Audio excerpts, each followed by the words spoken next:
আমার প্রিয় সাথীগণ নমস্কার বন্ধুরা, আজকের এই বার্তা সেই সমস্ত মানুষদের জন্য যাদের জীবনে হঠাৎ দুঃখ কষ্ট এবং সমস্যা বেড়ে চলেছে। যদি আপনাদের মনে হয় যে সবকিছু আপনাদের বিরুদ্ধে চলে গেছে, তাহলে শেষ পর্যন্ত অবশ্যই শুনবেন, কারণ আজ আমরা জানব তিন দেবী মায়ের কৃপা, কঠিন সময়ের রহস্য এবং সেই সংকেত যা আপনাদের জীবনে বড় পরিবর্তন আনতে পারে। জয় মাতাদি বন্ধুরা, অনেক অনেক অভিনন্দন। আপনাদের ঘরে মা দুর্গা, মা কালী, মা লক্ষ্মী তিনজন একসাথে পদার্পণ করছেন। সুখবর সুখবর সুখবর, কারণ তিনজন টাকা নিয়ে আপনাদের ঘরে পদার্পণ করছেন এমনটা আমি বলছি না, জ্যোতিষ শাস্ত্রের সংকেত বলছে। ভিডিওটি মিস করবেন না। আজকের ভিডিও আপনাদের জন্য রামবাণের সমান। যদি স্কিপ করে দেন তাহলে আপনারা সারা জীবন অনুশোচনা করবেন। অনেক বড় অলৌকিক ঘটনা ঘটবে। তিন দেবী মা টাকা নিয়ে আপনাদের ঘরে আসছেন, তাই আমার কথা শুনুন, আনন্দ উদযাপনের প্রস্তুতিতে লেগে পড়ুন এবং কমেন্ট বক্সে একবার লিখে দিন যে প্রথমে এই কথার সাথে, পরেই কথার সাথে, এই কথা পর্যন্ত আমার ঘরে তিন দেবী মা পদার্পণ করছেন, কারণ আমি অত্যন্ত ভাগ্যবান, আমার কর্ম খুব ভালো, ভগবান আমার উপর সদয়। এমনটাই আপনাদের মনে বারবার বলতে হবে, প্রার্থনা করতে হবে, কারণ খুব কম এমন মানুষ আছেন যাদের ঘরে দেবী মাতা পদার্পণ করেন। দেখুন, কিছু এমন মানুষও থাকবেন যারা ভাবছেন যে আসল রূপে দেবী মা পদার্পণ করবেন না। দেবী মাতা কখনো নিজের আসল রূপে কোনো ভক্তের ঘরে আসে না, কারণ তার তেজ আপনারা সহ্য করতে পারবেন না। আসল রূপে যদি আপনারা তাকে দেখে নেন তাহলে আপনারা ভস্ম হয়ে যাবেন। তাই সর্বদা ছোট থেকে ছোট জীবজন্তুর রূপ ধারণ করে আসেন, বৃদ্ধ বয়স্ক মহিলার রূপ ধরে আসেন। আপনাদের ঘরে খাবার খেতে আসছেন টাকা নিয়ে, তিন দেবী মাতা, বিরাট অলৌকিক ঘটনা ঘটবে। তিন দেবী মায়ের কৃপায় বদলে যেতে পারে আপনাদের জীবন। আজকের কথাটি অত্যন্ত বিশেষ। যদি গত কিছু সময় ধরে আপনাদের জীবনে হঠাৎ দুঃখ কষ্ট টাকার সমস্যা, আপনজনদের থেকে দূরত্ব, কাজে বাধা এবং মনে অস্থিরতা বাড়তে থাকে, তাহলে এই ভিডিওটি শেষ পর্যন্ত অবশ্যই শুনবেন, কারণ আমরা আজ কথা বলবো তিন দেবী মায়ের অলৌকিক লীলার। কারণ অনেক সময় মানুষ ভাবে যে আমার সাথেই এত খারাপ কেন হচ্ছে, কিন্তু প্রতিটা কঠিন সময় কেবল শাস্তি নয়, অনেক সময় তা জীবনে আগামী বড় পরিবর্তনের আগের পরীক্ষাও হতে পারে। বন্ধুরা, প্রস্তুত হয়ে যান আনন্দ উদযাপন করার জন্য। এখন আপনাদের যে সময় তা বদলাচ্ছে এবং আপনারা ভাগ্যেরও সঙ্গ পাবেন। আজ আমরা কথা বলবো তিন দেবীর রূপের কৃপা, জীবনের কঠিন সময়, গ্রহের প্রতিকূল প্রভাব এবং একটি সহজ প্রতিকার সম্পর্কে যা জানা অত্যন্ত জরুরি। দয়া করে আপনারা এটিকে রসিকতা মনে করবেন না। মনে রাখবেন বন্ধুরা, জ্যোতিষকে পথ প্রদর্শন এবং বিশ্বাসকে মায়ের শক্তি হিসেবে দেখবেন। জীবনের সিদ্ধান্ত বুদ্ধিমত্তা ও পরিশ্রম দিয়েই নেওয়া উচিত। দেবীর অসীম কৃপা সরাসরি আপনাদের উপর রয়েছে। মা লক্ষ্মীও আপনাদের উপর প্রসন্ন হয়েছেন এবং যত প্রশ্ন আপনাদের মনে রয়েছে সেই সব কিছুর সমাধানও আমরা আপনাদের জন্য নিয়ে এসেছি। আপনারা সবার প্রথমে ভাবেন যে দুঃখ আসলে কেন আসে। বন্ধুরা দেখুন, জীবন যখন ভালো চলে তখন আমরা নিজেদের ক্ষমতার পরিমাপ করতে পারি না, কিন্তু যখন দুঃখ আসে তখন মানুষ নিজের ভেতরে লুকিয়ে থাকা সেই ব্যক্তির সাথে দেখা করে যাকে সে আগে কখনো দেখেনি। কারো কাছে টাকা থাকা সত্ত্বেও শান্তি থাকে না, মনে রাখ, এবং কারো পরিবার আছে কিন্তু আপন কাউকে মনে হয় না। কারো কাছে চাকরি আছে কিন্তু ভবিষ্যতের ভয় রয়েছে, এবং কেউ এমনও আছে যে প্রতি রাতে হাসি মুখে ঘুমানোর চেষ্টা করে কিন্তু বালিশে মাথা রাখতেই চোখ থেকে জল পড়তে থাকে, এবং এমন কিছু কাজ রয়েছে যা করতে গিয়ে কান্না চলে আসে, কারণ এটি জীবন এবং জীবনে 24 ঘন্টায় সুখ এবং দুঃখ আসতেই এবং যেতেই থাকে। দুঃখ এজন্য আসে না যে আপনারা দুর্বল, অনেক সময় দুঃখ আমাদের এটি শেখাতে আসে যে আমরা ভুল মানুষ, ভুল অভ্যাস এবং ভুল প্রত্যাশা থেকে যাতে বাইরে বের হই। কারণ আমাদের জীবনে এমন অনেক মানুষ থাকে যারা সর্বদা আমাদের বিচার করে, আমাদের সম্পর্কে উল্টোপাল্টা কথা বলে কেউ সাহায্য করে না, কিন্তু লোক দেখানো জীবন যাপন করে, এবং এই সমস্ত মানুষের কারণেই আমাদের ভেতরেও খারাপ ভাব চলে আসে। তাই সবার প্রথমে খারাপ মানুষদের থেকে আপনাদের দূরত্ব বজায় রাখতে হবে। দেখুন, জ্যোতিষের দৃষ্টিতে মানুষ কঠিন সময়কে শনি, রাহু এবং কেতু অর্থাৎ অন্যান্য গ্রহের চ্যালেঞ্জিং অবস্থানের সাথে যুক্ত করে দেখে, কারণ এই তিনটি গ্রহ পাপ গ্রহ বলে মনে করা হয়, তাই মানুষ এদের উপরেই সঙ্গে সঙ্গে দোষ চাপিয়ে দেয়। কিন্তু তার অর্থ এটা নয় যে আপনাদের জীবন শেষ হয়ে গেল। কিছু হাদ পর্যন্ত এই গ্রহগুলির কুপ্রভাব আমাদের জীবনে থাকে, কারণ তারা আমাদের সঠিক কাজ করার জন্য প্রেরণা দেয়। ভুল কর্ম করা ব্যক্তিদের উপর তারা প্রভাব বিস্তার করে, কিন্তু তারা আমাদের সেই শিক্ষা দেয় যা আমাদের মনোযোগ দিয়ে শুনতে হবে এবং শিক্ষা নিতে হবে। কঠিন সময়ের অর্থ এটাও হতে পারে যে আপনাদের ধৈর্য, শৃঙ্খলা, সঠিক কর্ম, সঠিক দিক শিখতে হবে।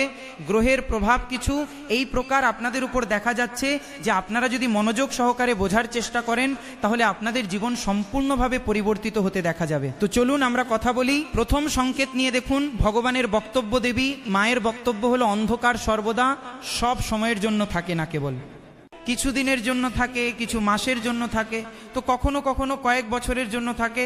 শুধু আপনাদের একটু ভাবতে হবে, রাত যতই দীর্ঘ হোক না কেন, যতই ঘন হোক না কেন, সূর্য ওঠা কি কেউ থামাতে পারে কি না, বৃষ্টি যতই প্রবল হোক আকাশ সারা জীবনের জন্য কাঁদে না, এই কথাটি তো আপনারা নিশ্চয়ই জানেন।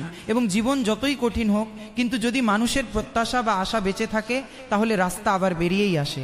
বন্ধুরা, আজ হয়তো আপনারা টাকার অভাবে চিন্তিত আছেন, কেউ আপনাদের বিশ্বাস ভেঙে দিয়েছে, ঘরে অনেক বেশি মানসিক চাপ রয়েছে, আপনারা পরিশ্রম করছেন কিন্তু সাফল্য অন্য কাউকে পেতে দেখা যাচ্ছে এবং আপনারা ভাবেন, হে ভগবান, আমার পালা কবে আসবে? তো বন্ধুরা, কখনো কখনো উত্তর সঙ্গে সঙ্গে মেলে না, কিন্তু তার মানে এটা নয় যে আপনাদের প্রার্থনা শোনা হচ্ছে না। ভগবান সমস্ত ভক্তের ডাক শোনেন, সবাইকে সঠিক সময়ে কর্মের ফল প্রদান করেন। এখন আপনারাও ভালো কর্মেরই ফল পাবেন, চিন্তা করার কোনো প্রয়োজন নেই। ভোলেনাথের উপর আপনাদের ভরসা রাখতে হবে, আপনাদের ভাগ্য সবাইকে জবাব দেবে, তাই চিন্তা করবেন না। ভিডিওটি শেষ পর্যন্ত দেখবেন, মনোযোগ সহকারে শুনবেন। এখন আমরা কথা বলবো 3 দেবী স্বরূপের অনুপ্রেরণামূলক বার্তা নিয়ে, যা আপনাদের খুব মনোযোগ সহকারে শুনতে হবে। প্রথম যে শক্তি আপনাদের ঘরে আসার জন্য প্রস্তুত হয়েছে তা হলেন মা দুর্গা। হ্যাঁ, যখন জীবনে ভয় বাড়ে, যখন মানুষ আপনাদের দুর্বল ভাবতে শুরু করে, আপনাদের নিজের লোকেরাই আপনাদের অবহেলা করতে শুরু করে, যখন আপনাদের মনে হয় যে এখন আমার কাছে আর কিছুই অবশিষ্ট নেই, তখনই আপনাদের জীবনে কোনো দেবী মা বা দেবদেবী প্রবেশ করেন এবং তখনই আপনাদের জীবন মোড় নিতে শুরু করে। কিন্তু সেই সময় আপনাদের নিজেদের ভেতরের শক্তিকে জাগানো খুব জরুরি হয়ে পড়ে। মা দুর্গা তো জগতের দুঃখহারিণী মা, তিনি সমস্ত ভক্তদের দুঃখ দূর করেন, কষ্ট ও যন্ত্রণা দূর করে দেন। এবং যদি প্রথম শক্তি হিসেবে আপনাদের ঘরে দেবী মা দুর্গা আসেন, তাহলে আপনাদের জীবনে সুখ আসা থেকে কেউ আটকাতে পারবে না। আপনাদের জগতের দুর্গা মা অত্যন্ত জরুরি হয়ে থাকে এবং আপনাদের জন্য মা দুর্গার বার্তা হলো, ভয় পেও না বাছা, তোমার ভেতরে সেই শক্তি রয়েছে যা তুমি এখনো চিনতেই পারোনি। তোমার দুঃখ তোমাকে ভাঙতে নয়, তোমাকে শক্তিশালী করতে আসে। হ্যাঁ, একদম ঠিক শুনছেন, এমনই পুষ্টির সংকেত। এবং অবশেষে আমি মিথ্যে কেন বলবো, সত্যিটা জানানো আমার দায়িত্ব। দেখুন, যে মানুষ ক্ষুধা দেখেছে সে রুটির মূল্য বোঝে। হ্যাঁ, যে আপনজনকে হারিয়েছে সে সম্পর্কের মূল্য বোঝে। যে ব্যর্থতা দেখেছে সে সাফল্যকে ধরে রাখতে শেখে। যে আর্থিক অনটন দেখেছে সে টাকা সঞ্চয় করতে জানে। তাই বন্ধুরা, আজ যদি জীবন আপনাদের চাপে ফেলে, একটু সমস্যায় ফেলে, তাহলে আপনাদের নিজেদের কাছে একটি প্রতিজ্ঞা করতে হবে যে আমি ভাঙবো না, আমি শিখবো, আমি সামলে নেব এবং এগিয়ে যাব, পেছনে ফিরে তাকাব না। আমি মানছি যে আমার জীবনে বর্তমানে দুঃখ রয়েছে, কিন্তু আমার ভবিষ্যৎ উজ্জ্বল, এমনটা আপনাদের নিজেকে বলতে হবে এবং জীবনে পরিশ্রম করে এগিয়ে যেতে হবে। তখন আপনাদের উপর দেবী মা দুর্গার আশীর্বাদ বর্ষিত হবে। আপনারা চাইলে মা দুর্গার নাম দিনে অন্তত 2 বার জপ করতে পারেন, সকাল এবং সন্ধ্যায় শান্ত মনে কোনো ভালো জায়গায় বসে। বন্ধুরা, তথ্যের জন্য আমি আপনাদের জানাতে চাইবো যে মাতা মহালক্ষ্মীও আপনাদের ঘরে আসছেন। হ্যাঁ, কারণ অনেক মানুষ বলে মাতা মহালক্ষ্মীর কাছে অভিযোগ করে, আমার ঘরে টাকা আসেই না, অথবা টাকা আসলে তার টেকেই না। মনোযোগ দিয়ে শুনবেন, আমার প্রিয় পরিবার, ধন কেবল ভাগ্যের জোরে আসে না। ধনের জন্য পরিশ্রম, দক্ষতা, সঠিক পরিকল্পনা এবং সঞ্চয়ও খুব জরুরি। যদি আপনারা এই বিষয়গুলিতে ব্যর্থ হন, তাহলে আপনাদের কাছে ধন অবশিষ্ট থাকবে না। খরচ তো অনেক রয়েছে সবার জীবনেই, কিন্তু তবুও আপনাদের সঞ্চয় করা শেখা উচিত। মাতা মহালক্ষ্মীকে সমৃদ্ধির প্রতীক মনে করা হয়, কিন্তু সমৃদ্ধির অর্থ কেবল টাকার পাহাড় নয়। সুস্থ মন, পরিবারের সঙ্গ, সততার সাথে পরিশ্রম, সঠিক সুযোগ এবং কঠিন সময়েও আশা বজায় রাখা, একেই ধনের প্রাচুর্য বলে। এবং তখনই টাকাও আসে। আপনাদের মন যদি সুস্থ থাকে, তাহলে আপনারা যে ক্ষেত্রেই কাজ করবেন তাতেই সাফল্য আপনাদের হাতে আসবে। যদি পরিবারের সঙ্গ আপনারা পান, তাহলে বুঝবেন আপনাদের কাছে টাকা আসবে এবং অর্থ বিভিন্ন দিক থেকে আসবে এবং টিকবেও। সততার সাথে পরিশ্রম করলে মায়ের আশীর্বাদ লাভ হবে। এবং যদি আপনারা ক্রমাগত আর্থিক সমস্যায় দিন কাটাচ্ছেন, তাহলে ভয় পেয়ে বসে থাকার বদলে নিজের পরিস্থিতিকে বুঝুন, নিজের খরচগুলি লিখে রাখুন। ছোট কাজকে ছোট মনে করবেন না, নতুন দক্ষতা শিখতে থাকুন, পরিশ্রমের সাথে ধৈর্য রাখুন। কারণ অলৌকিক ঘটনার অপেক্ষা করা সহজ, কিন্তু নিজেকে অনুপ্রেরণা বা অলৌকিক করে তোলার জন্য নিজেকে বদলাতে হয়। যদি নিজেকে আপনারা বদলে দেন, নিজেদের বুদ্ধির সঠিক ব্যবহার, আপনাদের জীবনে সুখ 100% আসবে। ভগবানও তো এটাই চান যে আমাদের সমস্ত ভক্ত যেন সুখে থাকে, কারণ আমরা ভগবানের দাস এবং তাঁর সেবা করি। তাই ভগবান এটা কখনো চান না যে তাঁর সেবক কখনো কষ্টে থাকুক। আপনারা যদি ভালো কাজ করেন, তাহলে ফলাফলও খুব ভালো আসবে। বন্ধুরা, আপনাদের জীবনের দুঃখভরা কাহিনী দেবী মাতা খুব ভালোভাবেই জানেন, তাই আপনাদের কিছু জানানোর প্রয়োজন নেই, বরং পরিশ্রম করার প্রয়োজন রয়েছে। এবং তৃতীয় যে শক্তি বা যে দেবী মা আপনাদের ঘরে পদার্পণ করছেন, তিনি অন্য কেউ নন, স্বয়ং মা কালী আপনাদের ঘরে আসছেন, যিনি শত্রুদের বিনাশ করেন। হ্যাঁ, জীবনে কিছু সমস্যামূলক জিনিসের অবসান অত্যন্ত জরুরি, কারণ আমরা এমন কিছু বিষয় আঁকড়ে ধরে বসে থাকি যা আমাদের জন্য ইতিমধ্যেই শেষ হয়ে গেছে, কারণ আমরা তা ছাড়তেই চাই না। হ্যাঁ, জীবনে পুরনো জিনিস হাত থেকে না ছাড়লে নতুন জিনিস কিভাবে ধরবেন? যদি ভালো কিছু ভগবান আপনাদের জন্য লিখে থাকেন, তাহলে পুরনো জিনিসকে তো ত্যাগ করতেই হবে। বন্ধুরা, দেখুন উদাহরণের জন্য আমি আপনাদের যদি বলি তাহলে মনোযোগ দিয়ে শুনুন। ধরুন একটি পুরনো সম্পর্ক যা পুরোপুরি শেষ হয়ে গেছে, আপনারা তা আঁকড়ে ধরে বসে থাকেন, যার ফলে আপনাদের কেবল অনুশোচনা হয়। জীবনে এগিয়ে যান, নতুন সম্পর্ক এমনিতেই আসবে। দ্বিতীয় বিষয় হলো, ধরুন পুরনো অভ্যাস যা আপনারা চেয়েও বদলাতে পারছেন না, তাহলে পরিস্থিতি কিভাবে বদলাবে? তাই পুরনো অভ্যাস ত্যাগ করুন এবং নতুন অভ্যাস গড়ে তুলুন। আপনাদের পুরনো ভয়কেও জয় করতে হবে। পুরনো ব্যর্থতা নিয়ে বারবার ভাববেন না। আমরা বলি আমি এটা ছাড়তে পারছি না, কিন্তু জীবন বলে যতক্ষণ না তুমি পুরনো জিনিস ত্যাগ করবে ততক্ষণ নতুন কিভাবে আসবে? ধরুন আপনার হাতের মুঠোয় আগে থেকেই অনেক জিনিস ভরা রয়েছে এবং তারপর আরও কোনো মূল্যবান জিনিস আপনাকে ধরতে বলা হলো, তাহলে আপনি কিভাবে ধরবেন? পুরনো জিনিস ফেলবেন, তবেই না নতুন মূল্যবান জিনিসটি ধরতে পারবেন। তাই পুরনো কথা ভুলে যান। আপনাদের জীবন ছোট নয়, অনেক বড়। হ্যাঁ, হয়তো আপনাদের জীবনে যে কষ্ট এসেছে তা আপনাদের কোনো ভুল জায়গা থেকে বের করার জন্য এসেছে। হয়তো যে মানুষের চলে যাওয়ায় আপনারা কাঁদছেন, সেই মানুষটি আপনাদের জীবনের শান্তি কেড়ে নিচ্ছিল, সেই কারণেই এমন সময় এসেছে। কিংবা হয়তো যে কাজে আপনারা ব্যর্থ হয়েছেন, সেই ব্যর্থতাই আপনাদের আরো ভালো রাস্তার দিকে পরিচালিত করছে। যাকে আপনারা ধ্বংস ভাবছেন, আসলে তা আপনাদের তৈরি করার জন্যই এসেছে। হ্যাঁ বন্ধুরা, প্রতিটি ভাঙনো মানেই ধ্বংস নয়, কখনো কখনো ভেঙে যাওয়া নতুন সূচনার প্রথম ডাক হয়, নতুন সূচনা হয়, নতুন অধ্যায়ের শুরু হয়। যদি পুরনো অধ্যায় আপনাদের খারাপ গিয়ে থাকে, তাহলে নতুন অধ্যায় আপনারা মনোযোগ দিচ্ছেন, অর্থাৎ পুরনো থেকে তো আরো ভালো হতেই পারে। হ্যাঁ বন্ধুরা, আমি আপনাদের একটি ছোট গল্প বলতে চাইবো, যা খুব মনোযোগ দিয়ে আপনাদের শুনতে হবে। এক ব্যক্তি প্রতিদিন মন্দিরে গিয়ে ভগবানকে বলতো, হে ভগবান, আমার জীবনে শুধুই দুঃখ কেন? তার ব্যবসা বন্ধ হয়ে গিয়েছিল, ঘরে টাকার খুব অভাব ছিল, কিছু মানুষ তার থেকে দূরে চলে গিয়েছিল। একদিন সে খুব হতাশ হয়ে বলল, এবার আমি আর পারছি না ভগবান। সেই রাতে সে একটি স্বপ্ন দেখলো। স্বপ্নে একটি কণ্ঠস্বর এলো। ভগবান তাকে বললেন যে, তোমার মনে হচ্ছে তুমি হেরে গেছো, কিন্তু তুমি এখন তোমার জীবনের সবচেয়ে বড় শিক্ষার মধ্য দিয়ে যাচ্ছ। এবং এই স্বপ্নটি তার মনে রয়ে গেল। পরের দিন সে সিদ্ধান্ত নিল যে সে শুধু কাঁদবে না, সে একটি ছোট কাজ শুরু করলো। যা দেখে আশেপাশের মানুষ তার উপর হাসাহাসি করতে লাগলো। এরপর সে খরচ কমাল, নতুন কাজ শিখলো, নিজের ভেতরের দক্ষতার বিকাশ ঘটাল এবং সবচেয়ে বড় কথা, সে সেই সব মানুষদের থেকে দূরত্ব তৈরি করলো যারা তাকে সব সময় দুর্বল ভাবত, যারা তার সাফল্যেও হাসত এবং ব্যর্থতাতেও হাসত, ছোটোখাটো সাফল্য পেলে অপমান করত। এমন মানুষদের সঙ্গ সে ত্যাগ করলো। তারপর ক্রমাগত নিজের কাজে মনোযোগ ধরে রাখলো। কিছু মাস, কিছু বছর পর, কয়েক মাস পর থেকেই তার আর্থিক পরিস্থিতি ধীরে ধীরে বদলাতে শুরু করলো। তখন সেই ব্যক্তি বুঝতে পারলো ভগবান তার হাতে সরাসরি সোনা তুলে দেননি, কিন্তু তাকে নিজের হাতে সোনা তৈরি করার সাহস অবশ্যই জুগিয়েছিলেন। বন্ধুরা, এই কথাটি হয়তো আপনাদের ক্ষেত্রেও প্রযোজ্য। তাই ভিডিওর শুরুতেই আমরা আপনাদের বলেছিলাম যে ভগবান সবাইকে সুযোগ দেন, আপনাদেরও দিতে চলেছেন। শুধু সেই সুযোগের সদ্ব্যবহার আপনাদের করতে হবে এবং ছোট ছোট সাফল্যকে গ্রহণ করে এগিয়ে যেতে হবে। হ্যাঁ বন্ধুরা, দেখুন, জ্যোতিষশাস্ত্রে শনিদেবকে প্রায়ই কর্মগভীরতা এবং দায়িত্বের সাথে যুক্ত করা হয়। তাই যখন জীবনে বিলম্ব ঘটে, পরিশ্রমের ফল দেরিতে মেলে বা দায়িত্ব বেড়ে যায়, তখন মানুষ বলে যে কঠিন গ্রহের সময় চলছে। হ্যাঁ দেখুন, রাহু বিভ্রান্তি এবং আকস্মিক পরিবর্তনের প্রতীক হিসেবে দেখা হয়।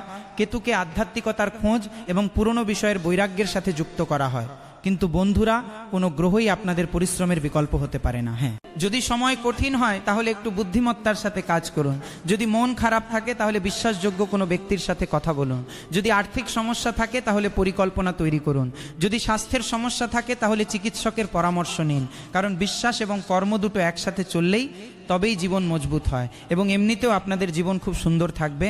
আমি আপনাদের বলছি, কারণ গ্রহের গোচরের সাথে ভগবানের সমর্থন রয়েছে, দেবদেবী আপনাদের উপর সদয় হয়েছেন অনেক সময় পর। তাই আপনাদের আঙিনায় এখন সুখের আগমন ঘটবে। যদি আর্থিক সমস্যা থাকে তবে পরিকল্পনা তৈরি করুন, তবেই আপনাদের সমস্যা দূর হবে। স্বাস্থ্যের সমস্যা থাকলে আপনারা চিকিৎসকের পরামর্শ নিতে পারেন। দেখুন, আমাদের জীবনে বিশ্বাস এবং কর্ম যদি দুটো একসাথে চলে তবেই জীবন শক্তিশালী রূপ নেয়। কিন্তু আপনারা ভাবছেন দুঃখের সবচেয়ে বড় কারণ আসলে কি, কখনো কখনো আমাদের দুঃখ গ্রহের থেকেও বেশি আমাদের অতিরিক্ত প্রত্যাশা থেকে জন্ম নেয়। আমরা চাই যে সবাই আমাদের বুঝুক, সবাই আমাদের সাথে থাকুক, পরিশ্রম করলেই টাকা আসুক, যাকে ভালোবাসব সে কখনো দূরে না যাক, এমনটা আমরা চাই, এমনটা আমাদের স্বপ্ন হয়। কিন্তু জীবন এমন নয়। কিছু মানুষ বদলাবে, কিছু সুযোগ হাতছাড়া হবে, কিছু স্বপ্ন দেরিতে পূরণ হবে এবং এখান থেকেই মানুষের ভেতরে দুটি পথ তৈরি হয়। প্রথম পথটি হলো আমার ভাগ্য খারাপ, আমি কিছু করতে পারবো না, এবং দ্বিতীয় পথটি হলো আজ কঠিন কিন্তু আমি আজ শিখে তা পরিবর্তন করব।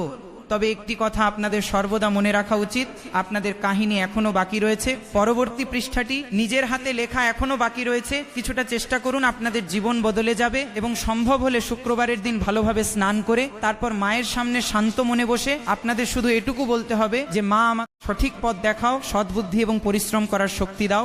সেই দিন কোনো অভাবী মানুষকে নিজের সামর্থ্য অনুযায়ী ভোজন করাতে পারেন, বস্ত্র দান করতে পারেন, যে কোনো প্রকার সাহায্য করতে পারেন। তারপর দেখবেন মায়ের আশীর্বাদ কিভাবে আপনাদের জীবনে বর্ষিত হয়। যেদিন আপনারা ভেঙে পড়েও আবার উঠে দাঁড়াতে শিখবেন, সেদিন পৃথিবীর কোনো সমস্যাই আপনাদের সারা জীবনের জন্য আটকে রাখতে পারবে না। কিছু সময়ের জন্য সমস্যা সবার জীবনেই আসে, কিন্তু যদি আপনাদের ভেতর সাহস থাকে, ভগবানের উপর বিশ্বাস থাকে, তাহলে আপনারা সেই সমস্যা থেকে বেরিয়ে আসতে পারবেন। আমি মানছি যে আজ আপনাদের চোখে জল থাকতে পারে, কিন্তু আগামীকাল আপনাদের পরিশ্রম অবশ্যই সাফল্য আনবে। তাই হার মানবেন না। মা দুর্গার কাছে আপনাদের শক্তি প্রার্থনা করতে হবে, মাতা মহালক্ষ্মীর কাছে সদ্বুদ্ধি এবং সমৃদ্ধি চাইতে হবে, মা কালীর কাছে নিজেদের ভয় এবং খারাপ অভ্যাসগুলি দূর করার সাহস চাইতে হবে এবং কমেন্ট বক্সে লিখবেন আমি হার মানব না। তারপর দেখবেন ভগবানের কিভাবে আশীর্বাদ লাভ হয়। জীবন অবশ্যই বদলাবে বন্ধুরা, নিজেদের উপর ভরসা রাখুন এবং এখান থেকে এগিয়ে আমরা আপনাদের গুরুত্বপূর্ণ রাশিফল সম্পর্কে জানাব।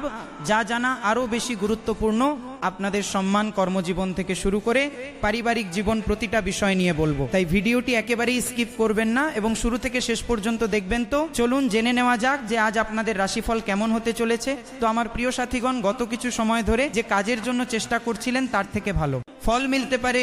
ঘরের যত্ন, মেরামত বা ব্যবস্থাপনা সংশোধনেও সময় লাগবে। পরিবারের সদস্যরা একসাথে বসে নিজেদের কথা এবং চিন্তা ভাবনা ভাগ করে নেবেন। কোনো পুরনো প্রচেষ্টার ফল পাওয়ায় আত্মবিশ্বাস বৃদ্ধি পেতে পারে। সেই সাথে বন্ধুরা, কোনো বন্ধুর ঈর্ষা বা নেতিবাচক চিন্তাভাবনার কারণে ক্ষতির সম্ভাবনা রয়েছে। তাই ব্যক্তিগত ও গুরুত্বপূর্ণ কথা সবার সাথে ভাগ করবেন না। সন্তানের কোনো প্রতিযোগিতা বা জরুরি কাজের কারণে দৌড়াদৌড়ি বেশি থাকবে। যদিও এই পরিশ্রমের শেষে সুফল মিলতে পারে। এবং হ্যাঁ, ব্যবসায় আপাতত বড় কোনো পরিবর্তনের সংকেত নেই, তাই কাজের পদ্ধতিতে পরিবর্তন আনা জরুরি হবে। ফোন এবং ইন্টারনেটের মাধ্যমে নতুন যোগাযোগ বাড়ান এবং নতুন প্রযুক্তি শেখার দিকে মনোযোগ দিন। অফিসে কম্পিউটারে কাজ করার সময় সাবধানতা অবলম্বন করুন। তথ্য এবং নথিপত্র যত্নের সাথে সামলান। স্বামী স্ত্রীর মধ্যে চমৎকার বোঝাপড়া বজায় থাকবে।